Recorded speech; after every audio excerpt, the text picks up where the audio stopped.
Lucky stood as an equal to Old Blue. Mackenzie used her ponies to take Susan to Gapplebee's.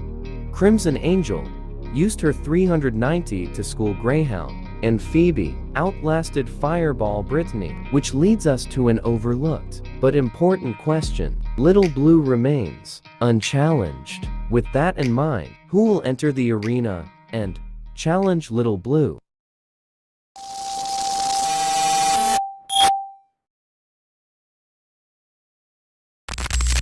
Rolling off the assembly line in 1999, now powered by a custom-built 4.3 liters Vortex sleeper manufactured by Chevrolet. Now introducing the 10th vehicle and challenger to Little Blue. Legacy